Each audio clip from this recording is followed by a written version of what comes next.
যৌথ সামরিক বাহিনী গঠনে সম্মত আরব লীগ। ইয়েমেনে হাউথিদের বিরুদ্ধে স্থল অভিযানের সম্ভাবনা জিইয়ে রাখল সৌদি আরব। সিরিয়ায় ৮ সেনা সদস্যের শিরশ্ছেদের ভিডিও প্রকাশ করল আইএস। আইএসে বাংলাদেশি বংশোদ্ভূত ব্রিটিশ নাগরিকদের যোগ দেওয়ার ঘটনায় কমিউনিটিতে চরম উদ্বেগ উৎকণ্ঠা। পরমাণু চুক্তি আলোচনা চূড়ান্ত পর্যায়ে পিছিয়ে গেল ইরান। পারমাণবিক জ্বালানি ইরানের বাইরে সরিয়ে নেওয়ার প্রস্তাব প্রত্যাখ্যান। এবং তিউনিসিয়ায় বর্জ্য জাদুঘরে সন্ত্রাসী হামলার প্রতিবাদে র্যালি সমাবেশ। সন্ত্রাসবাদ রুখে দিতে বিশ্ব নেতাদের প্রত্যয়।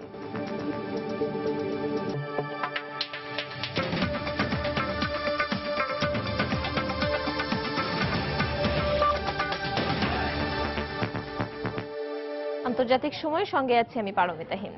যৌথ সামরিক বাহিনী গঠনে সম্মত হয়েছে আরব লীগের সব সদস্য দেশ। মিশরের রাজধানী কায়রোয় সম্মেলনের শেষ দিনে এ ব্যাপারে নীতিগত সিদ্ধান্ত নেয় আরব লীগ। এদিকে ইয়েমেনে হাউথি বিদ্রোহীদের দমনে এখনো স্থল অভিযান চালানোর ব্যাপারে সিদ্ধান্ত না নিলেও এ সম্ভাবনাকে নাকচ করে দিচ্ছে না সৌদি আরব। মার্কিন টেলিভিশন চ্যানেল এনবিসি নিউজকে দেয়া সাক্ষাৎকারে এ তথ্য জানিয়েছেন যুক্তরাষ্ট্রে নিযুক্ত সৌদি রাষ্ট্রদূত আদেল আল জুবেইর। পঞ্চম দিনের মতো রোববারও ইয়েমেনে বিমান হামলা চালায় সৌদি আরবের নেতৃত্বাধীন জোট। সানা, সাদা, এফ ও হুদাইদায় বিমান হামলায় হাউথিদের ক্ষেপণাস্ত্র, হেলিকপ্টার, যুদ্ধবিমান সহ বেশ অস্ত্রশস্ত্র ধ্বংস হয়ে গেছে বলে জানায় সংবাদ মাধ্যম আল জাজিরা। বিদ্রোহীরা আত্মসমর্পণ না করা পর্যন্ত বিমান হামলা চলবে। সৌদি আরবের এমন হুঁশিয়ারির পরও ইয়েমেনের বন্দর নগরী এডেনের নিয়ন্ত্রণ নিতে প্রেসিডেন্ট আব্দুর রাব্বু মানসুর হাদিপন্থী উপজাতীয় মিলিশিয়াদের সঙ্গে সংঘর্ষ চালিয়ে যাচ্ছে হাউথিরা। এডেনে গত কয়েকদিন ধরে সংঘর্ষে অন্তত ১০০ মানুষ নিহত হয়েছে বলে জানা গেছে। হাউথিদের বিরুদ্ধে বিমান হামলা চালানোর পাশাপাশি এরই মধ্যে ইয়েমেনে স্থলসেনা পাঠানোর ঘোষণা দিয়েছে সৌদি আরবের নেতৃত্বাধীন জোটের অন্যতম দেশ মিশর। তবে সৌদি আরব এ ব্যাপারে এখনো সিদ্ধান্ত নেয়নি বলে জানিয়েছেন যুক্তরাষ্ট্রে নিযুক্ত সৌদি রাষ্ট্রদূত আদেল আল জুবাইর। কোন দেশ ইয়েমেনে স্থল অভিযান চালাতে যাচ্ছে কিনা তা আমার জানা নেই। আপাতত আমরা বিমান হামলাকেই প্রাধান্য দিচ্ছি। এতে আমরা সাফল্যও পাচ্ছি। প্রয়োজন পড়লে আমরা অন্য পদক্ষেপও নিতে পারি। এদিকে ইয়েমেনে হাউথি বিদ্রোহীদের ক্ষমতা দখল, ইরাক সিরিয়া জঙ্গি গোষ্ঠীর আইএসের উত্থানের প্রেক্ষাপটে যৌথ বাহিনী গঠনের সিদ্ধান্ত নিয়েছে আরব লীগ। এ ব্যাপারে কায়রোয় আরব লীগের সম্মেলনের সমাপনী দিনে সোমবার ঘোষণা দেয়া হলেও কবে এ সামরিক জোট গঠন করা হবে তা জানানো হয়নি। এই যৌথ বাহিনীতে অংশগ্রহণ করা স্বেচ্ছামূলক। অন্য কোনো গোষ্ঠীর মতোই হবে এই জোট, তবে অংশগ্রহণের সময়সীমা দেয়া থাকবে। যৌথ সামরিক জোটে যোগ দেওয়ার আহ্বান জানিয়ে সদস্য দেশগুলোর কাছে 1 মাসের মধ্যে আমন্ত্রণপত্র পাঠানো হবে। এর আগেও যৌথ বাহিনী গঠনের প্রস্তাব আসলেও সদস্য দেশগুলোর বিভেদের কারণে চূড়ান্ত সিদ্ধান্তে পৌঁছাতে পারেনি আরব লীগ। সবশেষ চলতি মাসের শুরুতে নতুন করে এ যৌথ বাহিনী গঠনের প্রস্তাব উত্থাপন করেন মিশরের president Abdel Fattah al Sisi. Shariful Islam, Somoy Sangbad. সিরিয়ার হামা প্রদেশে ৮ সেনা সদস্যের শিরশ্ছেদের ভিডিও প্রকাশ করেছে আইএস। রোববার জঙ্গি গোষ্ঠীটি শিয়া সম্প্রদায়ের এই সেনাদের হত্যার ছবি অনলাইনে প্রকাশ করে। ছবিতে বন্দীদের কমলা রঙের পোশাকে মুখোশ পরিহিত অবস্থায় দেখা যায়। এতে কয়েকজন কিশোরকে আইএস জঙ্গিদের সহযোগিতা করতেও দেখা যায়। এর আগে মার্কিন, ব্রিটিশ ও জাপানের কয়েকজন নাগরিককে হত্যার পাশাপাশি কুর্দি যোদ্ধা ও খ্রিস্টানদের শিরশ্ছেদের একাধিক ভিডিও প্রকাশ করে এই জঙ্গি গোষ্ঠীটি। আইএসে যোগ দিতে ৯ স্কুল শিক্ষার্থী সহ প্রায় ৭০ জন জার্মান নারী সিরিয়ায় গেছে বলে জানিয়েছে জার্মান গোয়েন্দা সংস্থা প্রধান। এদিকে মার্কিন নেতৃত্বাধীন জোটের সহায়তার পরও তিকরিত পুরোপুরি নিজেদের নিয়ন্ত্রণে নেওয়া সহজ হবে না বলে জানিয়েছেন ইরাকি বাহিনী। রোববার ইরাকি সেনা কমান্ডার ব্রিগেডিয়ার জেনারেল তামির মোহাম্মদের বরাত দিয়ে একথা জানায় বার্তা সংস্থা রয়টার্স। তিকরিতের অধিকাংশ সড়কে বোমা পেতে রাখা ও ভবনগুলোতে স্নাইপার লুকিয়ে থাকায় স্থল অভিযানে সেনা সদস্যদের বেশ বেগ পেতে হচ্ছে বলে জানান তিনি। এদিকে বিভিন্ন সামাজিক যোগাযোগ মাধ্যমের সহায়তায় জঙ্গিরা নারীদের জিহাদে যোগ দেওয়ার বিষয়ে প্রভাবিত করছে বলে জানান জার্মান গোয়েন্দা সংস্থা প্রধান হ্যান্স জর্জ ম্যাসেন। সংস্থাটির তথ্য মতে জার্মানি থেকে আইএসে যোগ দিতে যাওয়া এই ৭০ নারীদের মধ্যে ৪০%-এরই বয়স ২৫ বছরের নিচে। এই নারীরা বর্তমানে কোথায় কি অবস্থায় আছে সে সম্পর্কে গোয়েন্দা সংস্থাটির কাছে কোনো তথ্য নেই বলেও জানান তিনি।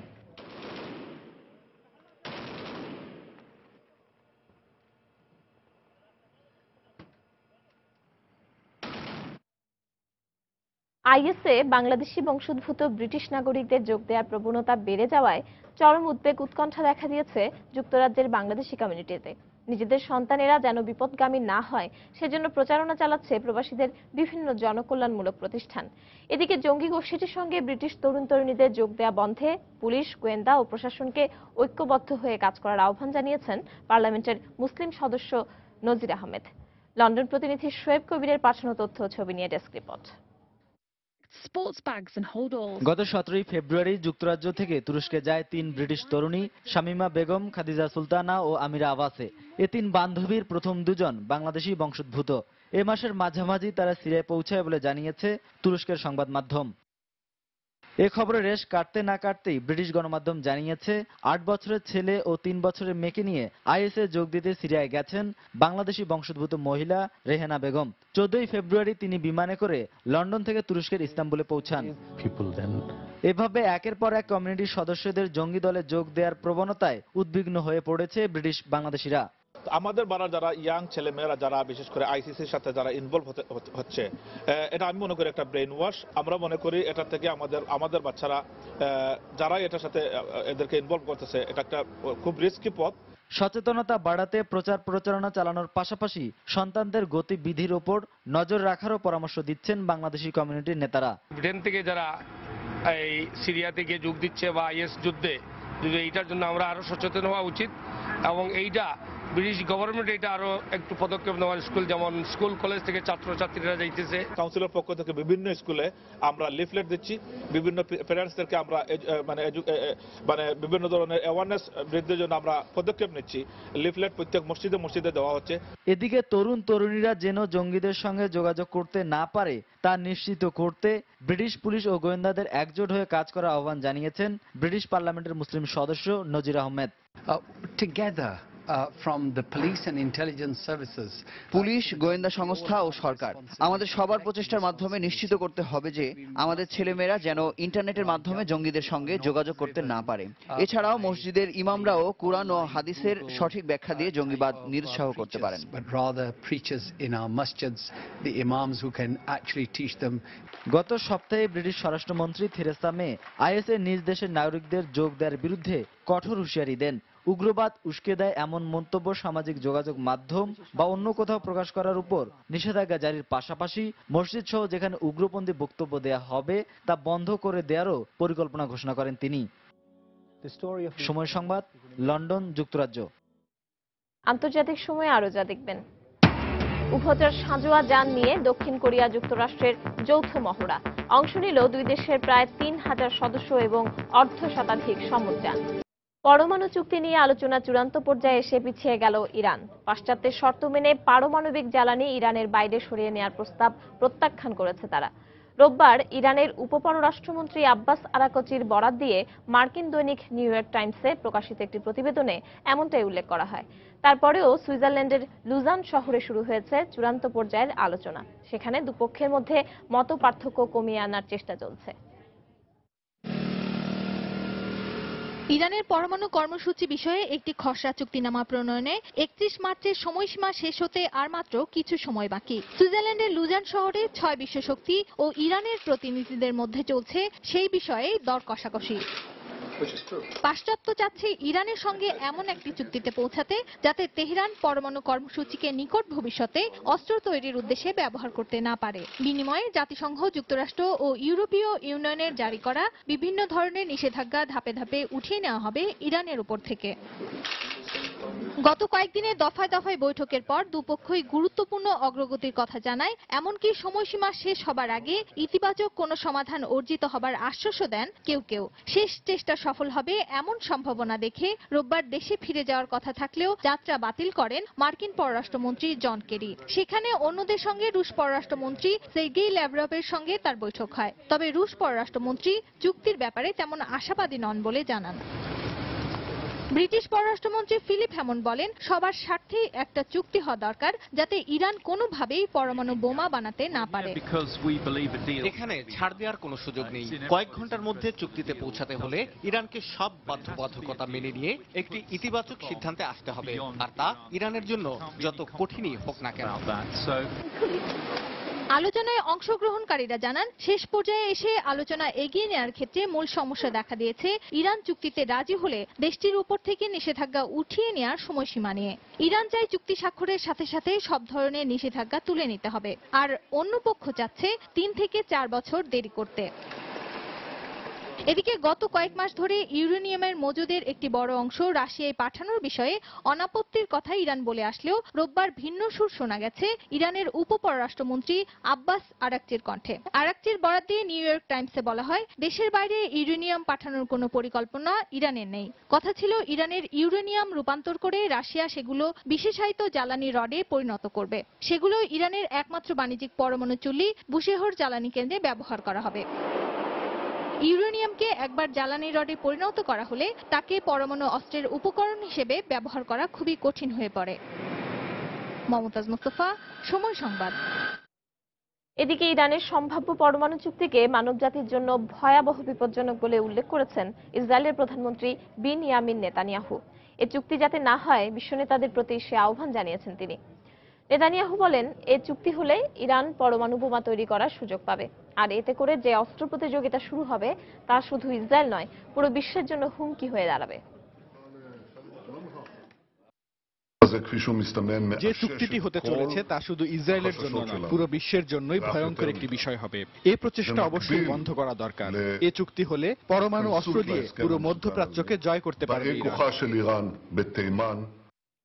এদিকে ইসরায়েলের গোপন পরমাণু অস্ত্র কর্মসূচির কথা প্রকাশ করে দিয়েছে যুক্তরাষ্ট্র। শনিবার ইসরায়েলি দৈনিক জেরুজালেম পোস্ট জানিয়েছে, গত মাসে প্রকাশিত যুক্তরাষ্ট্রের একটি গোপন প্রতিবেদনে বলা হয়েছে 70 ও 80 এর দশকে প্রচলিত পারমাণবিক বোমার চেয়ে 1000 গুণ শক্তিশালী বোমা তৈরির চেষ্টা করছে ইসরায়েল।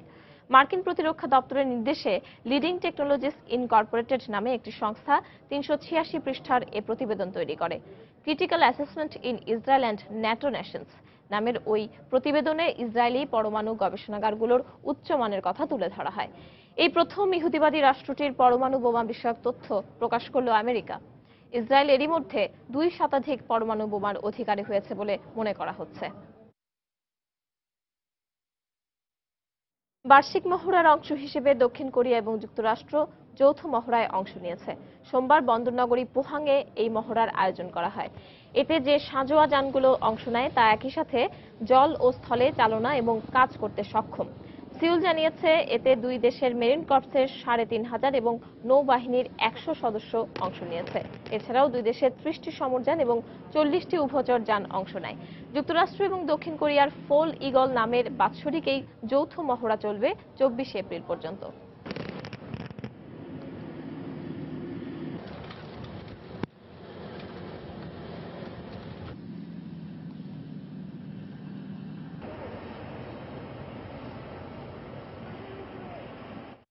তিউনিসিয়ায় বর্দ জাদুঘরে সন্ত্রাসী হামলার প্রতিবাদে র্যালি ও সমাবেশ করেছে হাজার হাজার মানুষ। এতে যোগ দিয়ে সন্ত্রাসবাদ রুখে দেওয়ার প্রত্যয় ব্যক্ত করেছেন France, Italy, Algeria, Belgium, Libya, Poland ও ফিলিস্তিন সহ বিভিন্ন দেশের নেতারা। এদিকে বর্দ জাদুঘরে হামলার সাথে জড়িত প্রধান সন্দেহভাজন সন্ত্রাসী এক অভিযানে নিহত হয়েছে বলে জানিয়েছে দেশটির নিরাপত্তা বাহিনী। হাজার হাজার শান্তিকামী মানুষের উপস্থিতিতে রোববার তিউনিসিয়ার রাজধানী তিউনিস পরিণত হয় জনসমুদ্রে। তিউনিসিয়াবাসীর পাশাপাশি এই র্যালিতে যোগ দেয় বিভিন্ন দেশ থেকে আসা শত শত পর্যটক। সন্ত্রাসের বিরুদ্ধে বর্দ কিংবা বিশ্ব আজ বর্দ এমন ব্যানার ফেস্টুন বহন করে তারা। সন্ত্রাসবাদের বিরুদ্ধে বিভিন্ন স্লোগান দেওয়ার পাশাপাশি সন্ত্রাসীদের দমনে তিউনিসিয়ার অবস্থানের প্রতি সংহতি প্রকাশ করে সকলে। তিউনিসিয়ার প্রেসিডেন্ট বেজি কাইদ ইজেফসির নেতৃত্বে এই র্যালিতে যোগ দেন France, Italy, Algeria, Belgium, Libya, Poland ও ফিলিস্তিন সহ বিভিন্ন দেশের নেতারা। এদের উপস্থিতিকে কেন্দ্র করে রাজধানী তিউনিসে নেওয়া হয় নিচ্ছিদ্র নিরাপত্তা ব্যবস্থা। র্যালি শেষে বর্দ জাদুঘরে সন্ত্রাসী হামলায় নিহতদের নাম সম্বলিত একটি স্মৃতিফলক উন্মোচন করা হয়। সন্ত্রাসীদের বিরুদ্ধে লড়তেই এখানে একসাথে অবস্থান নিয়েছি, আর কোনো ধরনের সন্ত্রাসবাদ সহ্য করব না আমরা। সন্ত্রাসীদের বিরুদ্ধে লড়তে তিউনিসিয়ার পাশে এসে দাঁড়িয়েছে পুরো বিশ্ব। পর্যটকদের উপর এ ধরনের বর্বর হামলার প্রতিরোধে তিউনিসিয়াবাসীর পাশাপাশি পুরো বিশ্ব আজ সংঘবদ্ধ। সন্ত্রাসী হামলার মাত্র 1 সপ্তাহের মাথায় বর্দ জাদুঘরটি পুনরায় খোলার পর সোমবার তা সর্বসাধারণের জন্য উন্মুক্ত করে দেয় তিউনিসিয়া সরকার। রোববার সন্ত্রাসবিরোধী র্যালি শেষে বিভিন্ন দেশ থেকে আসা সরকার ও রাষ্ট্রপ্রধানদের সাথে নিয়ে জাদুঘরটি পরিদর্শন করেন তিউনিসিয়ার প্রেসিডেন্ট বেজি কাইদ ইজেপসি। এদিকে তিউনিসিয়ার বোর্দো জাদুঘরে নিরাপত্তা বাহিনীর সদস্যদের চালানো অভিযানের ভিডিও চিত্র প্রকাশ করেছে দেশটির স্বরাষ্ট্র মন্ত্রণালয়। এতে দেখা যায় জাদুঘরের একটি কক্ষ থেকে জিম্মি পর্যটকদের উদ্ধার করছে পুলিশের বিশেষ কমান্ডো দলের সদস্যরা। গত 18ই মার্চ তিউনিসে বোর্দো জাতীয় জাদুঘরে সন্ত্রাসী হামলায় 21 বিদেশি পর্যটক সহ 22 জন নিহত হয়। এই হামলার সাথে জড়িত সন্ত্রাসীদের কয়েকজন সেদিনই নিহত হয় নিরাপত্তা বাহিনীর সদস্যদের গুলিতে। আদনান আহমেদ, সময় সংবাদ। জার্মান উইংস এয়ারলাইন্সের বিমানটি বিধ্বস্ত হওয়ার 5 দিন পর 150 আরোহীর মধ্যে 78 জনের ডিএনএ শনাক্ত করা হয়েছে, যার মধ্যে বিমানের সহকারী পাইলট আন্দ্রেয়াস লুবিৎসের ডিএনএ রয়েছে। এদিকে বিমানটি বিধ্বস্ত হওয়ার পর অস্ট্রেলিয়া তাদের এয়ারলাইন্সগুলোর ক্ষেত্রে 2 পাইলট নীতি কার্যকর করেছে। এই আইনের আওতায় বিমান চালানোর সময় ককপিটে অবশ্যই 2 জন পাইলট অবস্থান করবেন। এই আইন অভ্যন্তরীণ এবং আন্তর্জাতিক উভয় ফ্লাইটের ক্ষেত্রে প্রযোজ্য হবে। বিমানের সহকারী পাইলট আন্দ্রেয়াস লুবিৎস উদ্দেশ্যমূলকভাবে বিমানটি বিধ্বস্ত করতে পারে এর বেশ কিছু প্রমাণ পাওয়ার পর জার্মানি, ফ্রান্স, কানাডা এবং নিউজিল্যান্ড 2 পাইলট নীতির প্রণয়ন করেছে। এদিকে ভ্যাটিকানের সেন্ট পিটার্স স্কয়ারে বিধ্বস্ত বিমানের নিহত আরোহীদের আত্মার শান্তি কামনা করে প্রার্থনা করেছেন পোপ ফ্রান্সিস। মঙ্গলবার স্পেনের বার্সেলোনা থেকে জার্মানির ডুসেলডর্ফে যাওয়ার পথে 150 জন আরোহী সহ জার্মান উইংসের ফ্লাইটটি ফ্রান্সের আল্পস পর্বতে বিধ্বস্ত হয়। বন্যা ও ভূমিধসের কবলে পড়েছে ভারতের কাশ্মীর ও ইন্দোনেশিয়া। পাপুয়া নিউগিনিতে ভূমিকম্পের পর জারি করা হয়েছে সুনামি সতর্কতা। রাশিয়ার শিভেলুচ আগ্নেয়গিরিতে শুরু হয়েছে অগ্ন্যুৎপাত। বিশ্বব্যাপী প্রাকৃতিক দুর্যোগের খবরাখবর নিয়ে এবারের প্রতিবেদন। হিমালয় অঞ্চলে গত কয়েকদিনের প্রবল বর্ষণে আকস্মিক বন্যা দেখা দিয়েছে কাশ্মীরে। অনেক এলাকা পানির নিচে তলিয়ে গেছে। বিপদসীমার উপর দিয়ে প্রবাহিত হচ্ছে ঝেলাম নদীর পানি। শনিবার থেকে এ পর্যন্ত বন্যা ও ভূমিধসে 10 জন মারা যাওয়ার খবর পাওয়া গেছে। বন্যা সতর্কতা জারি করে ঝেলাম নদী তীরবর্তী বন্যা কবলিত এলাকা থেকে কয়েকশো মানুষকে নিরাপদ জায়গায় সরিয়ে নেওয়া হয়েছে। আমরা 4 দিন ধরে এখানে আটকে আছি। আমাদের ট্রাকে কোনো খাবার ও পানির ব্যবস্থা নেই। বিলকুল কোই ফ্যাসিলিটি নেই। ইন্দোনেশিয়ার সুকাবুমিতেও বন্যার কারণে ভূমিধসের সৃষ্টি হয়েছে। ভূমিধসে মারা গেছে কমপক্ষে 12 জন। এরই মধ্যে সুকাবুমির তিগাল পাঞ্জাং গ্রামের প্রায় 300 মানুষকে নিরাপদ আশ্রয়ে সরিয়ে নিয়েছে দেশটির দুর্যোগ ব্যবস্থাপনা কর্তৃপক্ষ। পাপুয়া নিউগিনির উপকূলীয় অঞ্চলে 7.7 মাত্রার ভূমিকম্প হয়েছে, তবে এতে কোনো ক্ষয়ক্ষতির খবর পাওয়া যায়নি। কোকোপো থেকে 54 কিলোমিটার দক্ষিণ পূর্বে এ ভূমিকম্পের উৎপত্তিস্থল ছিল বলে জানিয়েছে মার্কিন geological survey. Papua New Guinea, Solomon দ্বীপপুঞ্জ সহ ভূমিকম্পের উৎপত্তিস্থল থেকে 1000 কিলোমিটার এলাকা জুড়ে সুনামি সতর্কতা জারি করা হয়েছে। এদিকে রাশিয়ার কামচাটকা উপদ্বীপের শিভেলুচ আগ্নেয়গিরি থেকে ভয়াবহ ধোঁয়া উদ্গীরণ শুরু হয়েছে। জ্বালামুখ থেকে আকাশের 10 কিলোমিটার পর্যন্ত ধোঁয়া ছড়িয়ে পড়ে। শিভেলুচ আগ্নেয়গিরি রাশিয়ার পূর্বাঞ্চলের সবচেয়ে বড় ও সক্রিয় আগ্নেয়গিরি। 2009 সালে আগ্নেয়গিরিটি থেকে অগ্ন্যুৎপাত শুরু হয়। শিরিন আক্তার, সময় সংবাদ। ভারতের প্রধানমন্ত্রী নরেন্দ্র মোদীর দল বিজেপি এখন বিশ্বের সবচেয়ে বড় রাজনৈতিক দল। 8.8 কোটি সদস্য এখন এ দলটির। রোববার পর্যন্ত দলটিতে 8.8 কোটি সদস্য নিবন্ধিত হয়েছে। দলের নেতারা নিজেদের সদস্য সংখ্যা 10 কোটি ছাড়িয়ে যাবার আশা করছেন। 4 মাস ধরে নতুন সদস্যের নিবন্ধন চলছে দলটিতে, আর পুরনো সদস্যরাও তাদের সদস্য পদের মেয়াদ বাড়িয়ে নিচ্ছেন। বিজেপি তাদের এই রেকর্ড এমন সময় প্রকাশ করলো যখন সাবেক ক্ষমতাসীন দল কংগ্রেস অনলাইনে সদস্য নিবন্ধনের উদ্বোধন করতে যাচ্ছে। এর আগ পর্যন্ত বিশ্বের সর্ববৃহৎ রাজনৈতিক দল ছিল চীনের ক্ষমতাসীন দল সিপিসি, যার সদস্য 8.6 কোটি।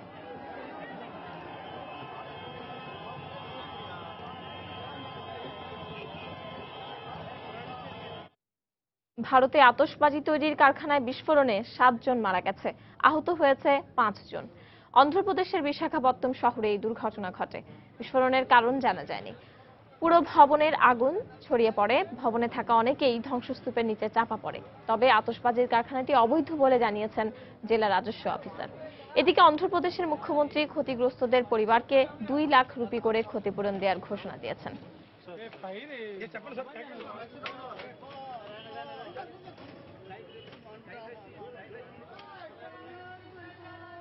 ভারতের পূর্বাঞ্চলীয় ঝাড়খণ্ড প্রদেশে বাস উল্টে 10 জন নিহত হয়েছে। এতে আহত হয়েছে অন্তত 20 জন। ছত্তিশগড় প্রদেশ থেকে বিহার প্রদেশে যাওয়ার পথে ঝাড়খণ্ডের গারওয়া জেলায় গাড়ির নিয়ন্ত্রণ হারিয়ে ফেলে বাস চালক। এতে বাসটি উল্টে যায়। স্থানীয় কর্মকর্তারা জানান, ঘটনাস্থলেই 8 জন হাসপাতালে নেয়ার পর আরও 2 জন মারা যান। আহতদের মধ্যে কারো কারো অবস্থা আশঙ্কাজনক বলে জানা গেছে। আন্তর্জাতিক সময়ে আরও যা দেখবেন। নাইজেরিয়ার প্রেসিডেন্ট নির্বাচনে হাড্ডাহাড্ডি লড়াইয়ের আভাস, কারচুপির অভিযোগ বিরোধী দল এপিসির। ঋণ পরিশোধের সীমা বাড়ানো ও নতুন কর ঋণ পাওয়ার বিপরীতে যে পুনর্গঠন কার্যক্রমের শর্ত দাতা গোষ্ঠীর পক্ষ থেকে গ্রিসকে দেওয়া হয়েছে, সেই কার্যক্রমের পরিকল্পনা আজ চূড়ান্ত করা হবে বলে আশা প্রকাশ করেছে গ্রিস। জার্মান চ্যান্সেলর অ্যাঙ্গেলা মার্কেলের সাথে বৈঠকের পর ঋণ গ্রহীতাদের সাথে টানা 1 সপ্তাহের আলোচনা শেষে এ আশা প্রকাশ করেছে দেশটির সরকার। নতুন পুনর্গঠন প্রকল্পের আওতায় চলতি বছর গ্রিসের রাজস্ব আয়ের লক্ষ্যমাত্র $330 কোটি। এছাড়া মোট জিডিপির 1.5% বাজেট উদ্বৃত্ত এবং চলতি বছর প্রবৃদ্ধির লক্ষ্যমাত্রা ধরা হয়েছে 1.4%। তবে গ্রিক সরকার আশাবাদী হলেও দেশটির ঋণমান সক্ষমতা বি থেকে CCC-তে নামিয়ে এনেছে ঋণমান নিয়ন্ত্রণ সংস্থা ফিচ। সংস্থাটির আশঙ্কা, গ্রিস কোনোভাবেই নির্ধারিত সময়ে ঋণ পরিশোধ করতে পারবে না। এছাড়া চলতি বছরের জন্য দেশটির প্রবৃদ্ধির পূর্বাভাস কমিয়ে 0.5% করেছে ফিচ। €50 billion dispersed to 4 core banks. The country may also বিশ্ব অর্থনীতির ধীরগতি এবং নিত্যপণ্যের নিম্নমুখী দামের কারণে মুদ্রা সংকোচনের কবলে পড়তে পারে চীন। রোববার দেশটির হাইনান প্রদেশে অনুষ্ঠিত বোয়াও সম্মেলনে এমন আশঙ্কার কথা জানালেন চীনের কেন্দ্রীয় ব্যাংকের গভর্নর ঝাও জিচুয়ান। এ সময় তিনি আরো বলেন, বিশ্বের বিভিন্ন দেশের অর্থনীতিতে পর্যায়ক্রমে ধীর গতি আসছে বলেই মুদ্রানীতিতে পরিবর্তন আনতে কিংবা প্রণোদনা কার্যক্রম গ্রহণ করতে হিমশিম খাচ্ছে দেশগুলোর নীতি নির্ধারকরা। এর আগেও ফেব্রুয়ারিতে চীনের মুদ্রা সংকোচনের আশঙ্কার কথা জানায় পিপলস ব্যাংক অফ চায়না। উন্নয়ন স্বাভাবিক রাখতে গেল বছরের নভেম্বর থেকে 2 বার সুদের হার কমিয়েছে ব্যাংকটি। তবে বিশেষজ্ঞরা বলছেন, অর্থনীতি কিংবা দ্রব্যমূল্য স্থিতিশীল পর্যায়ে না আসলে আরও কঠোর পদক্ষেপ নিতে হবে চীনের কেন্দ্রীয় ব্যাংককে। এশিয়া মহাদেশের গণ্ডি পেরিয়ে এবার ইউরোপ যুক্তরাষ্ট্রের বিভিন্ন খাতে বিনিয়োগ বাড়াচ্ছে চীন। এর মধ্যে খনিজ এবং জ্বালানি খাত ছাড়াও রয়েছে ইউরোপের প্রযুক্তি খাত।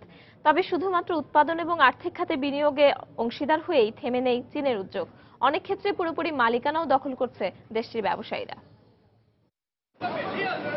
1 দশক আগে মার্কিন ল্যাপটপ নির্মাতা প্রতিষ্ঠান IBM-কে কিনে নেয় চীন। আর নাম পরিবর্তনের পর লেনোভো নামের এই প্রতিষ্ঠানটি এখন বিশ্বের অন্যতম প্রযুক্তি পণ্য প্রস্তুতকারকদের একটি। প্রতি বছরই তাদের মুনাফা বাড়ছে 24% হারে। এভাবে ইউরোপ এবং যুক্তরাষ্ট্রের অনেক প্রতিষ্ঠান আংশিক কিংবা পূর্ণাঙ্গভাবে কিনে নিচ্ছে চীন। 2014 সালে দেশটি বিভিন্ন দেশে বিনিয়োগ করেছে অন্তত $10,290 কোটি। আর একই বছর চীনের সরাসরি বিদেশি বিনিয়োগ বেড়ে দাঁড়িয়েছে $11,960 কোটি। চীনা মন্ত্রণালয়ের পরিসংখ্যান অনুযায়ী 2014 সালে যুক্তরাষ্ট্রে চীনা বিনিয়োগ প্রায় 24% বাড়লেও ইউরোপে বেড়েছে প্রায় 70%। পরিসংখ্যানই বলছে এর মধ্য দিয়ে বিশ্বের দ্বিতীয় বৃহত্তম অর্থনীতি হিসেবে নিজেদের অবস্থান বেশ শক্তিশালী করেছে দেশটি। আর তাই মুনাফার পাল্লাটাও বেশ ভারী এসব প্রতিষ্ঠানের। চীনা ফার্মগুলো এখন ইউরোপ সহ যুক্তরাষ্ট্রের প্রতিষ্ঠানে বিনিয়োগে ব্যস্ত। গেল 2 দশকে বিভিন্ন কোম্পানির সঙ্গে একীভূত হওয়ার পাশাপাশি অন্তত 4,000 প্রতিষ্ঠান কিনে নিয়েছে চীন। দিন দিনই এই পরিমাণ বাড়ছে। এক পরিসংখ্যানে দেখা গেছে চীনের এমন অন্তত 25টি উদ্যোগের মধ্যে 24টি সফলতার মুখ দেখেছে, ব্যর্থ হয়েছে মাত্র 1টি। আর চলতি বছরের পুরোটাই চীন এই কার্যক্রম সফলতার সাথে চালিয়ে যাবে বলে প্রত্যাশা বিশ্লেষকদের। সমুদ্র বাণিজ্যের মাধ্যমে প্রযুক্তি পণ্যের প্রতিষ্ঠানগুলোর সাথে চুক্তিবদ্ধ হয়ে সেসব প্রতিষ্ঠানের পুরো ব্যবসায়িক কার্যক্রমই চীন আয়ত্ত করে ফেলতে পারবে। এরপর সেসব প্রযুক্তি কাজে লাগিয়ে চীনেই ব্যবসা করতে পারবে তারা। আর এতে করে চীনা প্রতিষ্ঠানগুলোর মধ্যেই প্রতিযোগিতা বাড়বে। এদিকে কানাডার নেক্সেন জ্বালানি প্রতিষ্ঠান কিনে নেওয়ার পর জ্বালানি তেলের দরপতনের কারণে ব্যাপক ক্ষতির মুখে পড়ে চীনা প্রতিষ্ঠান নুক। চলতি সপ্তাহে 400 কর্মী ছাঁটাই করে অপরিশোধিত জ্বালানি তেলের উত্তোলন বন্ধ করে দেয় প্রতিষ্ঠানটি। তবে ছোট ছোট এসব প্রতিবন্ধকতাকে উপেক্ষা করে এশিয়ার বাইরের দেশগুলোর সাথে বাণিজ্য চুক্তিতে চীন এগিয়ে যাবে বলেই প্রত্যাশা ব্যবসায়ীদের। ঈশিতা ব্রহ্ম, সময় সংবাদ। পর্যটন খাত চাঙ্গা হওয়ায় যুক্তরাষ্ট্রের বিমান নির্মাতা প্রতিষ্ঠান বোয়িংকে 30টি বিমানের অর্ডার দিয়েছে চীনা হাইনান এয়ারলাইন্স। বোয়িং এর 787 থেকে 789 মডেলের এই বিমানগুলোর মোট মূল্য পড়বে অন্তত $770 কোটি। তবে বোয়িং এর মূল্য ছাড়ের কারণে হাইনান এয়ারলাইন্স এই বিমানগুলো পাচ্ছে $400 কোটি। এই বিমানগুলো 2021 সালের মধ্যে হাইনান এয়ারলাইন্সকে ডেলিভারি দেওয়া হবে বলে জানিয়েছে বোয়িং কর্তৃপক্ষ। চীনা মধ্যবিত্তদের মধ্যে ভ্রমণের প্রবণতা বাড়ায় বোয়িং এবং এয়ারবাস থেকে আরও বিমান কেনার পরিকল্পনা করছে চীনা এয়ারলাইন্সগুলো। producer has Airbus over subsidies to নাইজেরিয়ার প্রেসিডেন্ট নির্বাচনে হাড্ডাহাড্ডি লড়াইয়ের আভাস দিয়েছে আন্তর্জাতিক গণমাধ্যম। ভোট গণনা শেষে যে কোনো সময় ঘোষণা করা হবে নির্বাচনের ফলাফল। এরই মধ্যে ভোট কারচুপির অভিযোগ এনেছে প্রধান বিরোধী দল অল প্রোগ্রেসিভ কংগ্রেস এপিসি। এদিকে দেশটির বেশ কয়েকটি শহরে 40 জনের শিরশ্ছেদ করেছে জঙ্গি গোষ্ঠী বোকো হারাম। যান্ত্রিক ত্রুটি সহ বিভিন্ন কারণে শনিবার ভোট গ্রহণ শেষ না হওয়ায় রোববার পর্যন্ত ভোট দেওয়ার সময় বাড়ানো হয়। দ্বিতীয় দিনের ভোট গ্রহণের মধ্যেই সরকার প্রহসনের নির্বাচন করছে এই অভিযোগ করে নাইজেরিয়ার পোর্ট হারকোর্টে জড়ো হয়ে বিক্ষোভ করে বিরোধী দল এপিসির কর্মী সমর্থকরা। সরকার ক্ষমতা ধরে রাখতে সব ধরনের দুর্নীতি করছে বলে মন্তব্য করেন তারা। এখানে কোনো নির্বাচনই হচ্ছে না। ভোট গ্রহণের জন্য যে একদিন বাড়ানো হয়েছে তা নির্বাচন কমিশনের পক্ষ থেকে আমাদের জানানো হয়নি। ভোট গণনাও নিরপেক্ষ ও স্বচ্ছ হওয়া উচিত। নির্বাচন কমিশন সরকারি দলের পক্ষেই কাজ করছে। আমরা পিডিপির সাথে অবশ্যই এ ব্যাপারে আলোচনা করব। নির্বাচনের ফল ঘোষণার একদিন আগে দলীয়ভাবেও এপিসির পক্ষ থেকে নির্বাচনকে সাজানো নাটক বলে অভিযোগ করা হয়। দৃঢ় বিশ্বাসের সঙ্গে বলতে চাই, সরকারি দল যেসব অঞ্চলে জয়ী হওয়ার আশা করছিল সেসব জায়গায় তারা খুব খারাপভাবে হারছে। সরকারের মদতপুষ্ট কিছু অনলাইন প্রতিবেদনে বলা হচ্ছে বিভিন্ন এলাকায় পিডিপি 20 থেকে 25% ভোটে এগিয়ে আছে। এসব একেবারেই বানোয়াট। নাইজেরিয়ার মানুষ 20-22 বছরের আগের ঘটনার পুনরাবৃত্তি চায় না। শনিবার নির্বাচনী সহিংসতায় পূর্বাঞ্চলীয় গোম্বে প্রদেশে এক বিরোধী নেতা সহ 8 জন নিহতের ঘটনায় প্রেসিডেন্ট গুডলাক জোনাথনের সমর্থকদের দায়ী করে বিক্ষোভ করে বহু মানুষ। এদিকে বর্ণ প্রদেশ সহ বেশ কিছু এলাকায় চেইন স বা যান্ত্রিক করাত দিয়ে 40 জনের শিরশ্ছেদ করেছে জঙ্গি গোষ্ঠী বোকো হারাম। এছাড়া নির্বাচনী সহিংসতায় সাধারণ মানুষ সহ নিহত হয়েছে অর্ধশতাধিক মানুষ। নির্বাচনে 14 জন প্রার্থী লড়াই করলেও গুডলাক জোনাথনের প্রধান প্রতিদ্বন্দ্বী হিসেবে আবির্ভূত হয়েছেন সাবেক সেনাশাসক মুহাম্মাদু বুহারি। 1999 সালে নাইজেরিয়ায় সামরিক শাসন অবসানের পর 16 বছর ধরে ক্ষমতায় রয়েছেন গুডলাক। তাসমিন রুমা, সময় সংবাদ। আফগানিস্তানের কাবুলে এক সংসদ সদস্যকে লক্ষ্য করে চালানো আত্মঘাতী বোমা হামলায় অন্তত 3 জন নিহত হয়েছে। তবে গুলপাচা মাজিদি নামের ওই পার্লামেন্ট সদস্য কোনো মতে বেঁচে গেছেন। পায়ে ক্ষত নিয়ে তিনি কাবুলের একটি হাসপাতালে চিকিৎসাধীন আছেন। তবে তিনি আশঙ্কামুক্ত বলে জানিয়েছেন চিকিৎসক।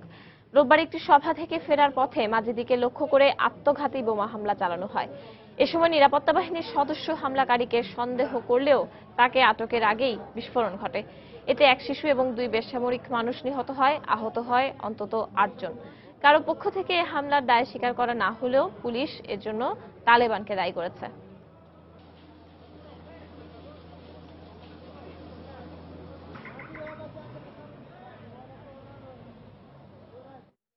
তুরস্কে সড়ক দুর্ঘটনায় 9 জন সিরিয়ার শরণার্থী সহ 12 জন নিহত হয়েছে এবং আহত হয়েছে 7 জন।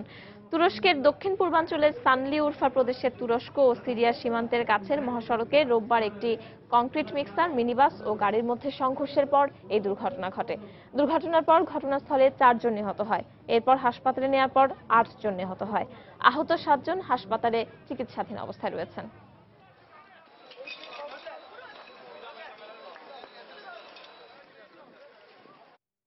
শ্রমিক সংকট কাটিয়ে উঠতে 2050 সাল পর্যন্ত জার্মানিতে প্রতি বছর প্রায় 5 লাখ অভিবাসী প্রয়োজন বলে এক প্রতিবেদনে প্রকাশ করা হয়েছে।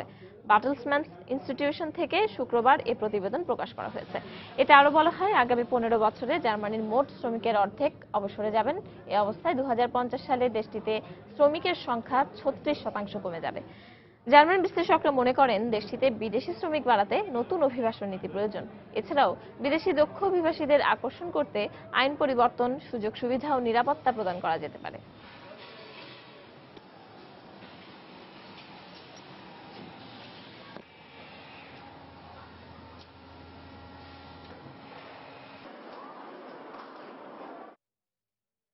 মৃত্যুর আগে নিজের বেশিরভাগ সম্পদ দাতব্য প্রতিষ্ঠানকে দান করার ঘোষণা দিলেন বিশ্বের অন্যতম লাভজনক প্রতিষ্ঠান অ্যাপলের সিইও বা প্রধান নির্বাহী কর্মকর্তা টিম কুক। বিশ্বের অন্যতম ধনী এই ব্যক্তির মোট সম্পদের পরিমাণ $80 কোটিরও বেশি। বিখ্যাত ফরচুন ম্যাগাজিনকে তিনি জানান, নিজের ভাইয়ের 10 বছর বয়সী ছেলের কলেজে লেখাপড়ার খরচ বহন করার পরেই কেবল তিনি তার সম্পত্তি দান করবেন।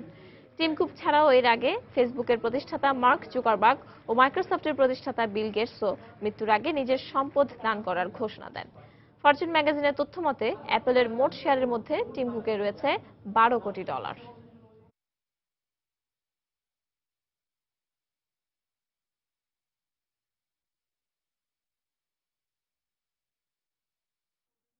সৌরশক্তি চালিত প্রথম বিমান সোলার ইম্পালস 2 সোমবার মিয়ানমার থেকে চীনের উদ্দেশ্যে যাত্রা শুরু করেছে। মিয়ানমার থেকে 19 ঘন্টা পর চীনে পৌঁছাবে বলে আশা করছেন বিমানটির 2 পাইলট। বিশ্ব ভ্রমণের উদ্দেশ্যে বিভিন্ন দেশ প্রদক্ষিণ করছে সোলার ইম্পালস 2। বিমানটি মিয়ানমারে গত 20 মার্চ পৌঁছানোর পর খারাপ আবহাওয়ার কারণে নির্দিষ্ট দিনের প্রায় 1 সপ্তাহ পর যাত্রা করল। আগামী মাসে বিমানটি প্রশান্ত মহাসাগর অতিক্রম করে যুক্তরাষ্ট্র, উত্তর আফ্রিকা অথবা দক্ষিণ ইউরোপে যাবে। এরপর বিশ্বভ্রমণ শেষ করে আবার ফিরে যাবে আবুধাবি, যেখান থেকে সোলার বিমানটি যাত্রা শুরু করেছিল। পরিচ্ছন্ন প্রযুক্তির বার্তা পৌঁছে দিতে 5 মাসের বিশ্বভ্রমণে 35,000 কিলোমিটার ভ্রমণ করবে বিমানটি। দিন রাত একটানা আকাশে ওড়ার জন্য কার্বন ফাইবার নির্মিত বিমানটিতে স্থাপন করা হয়েছে শক্তিশালী সোলার চার্জেবল ব্যাটারি।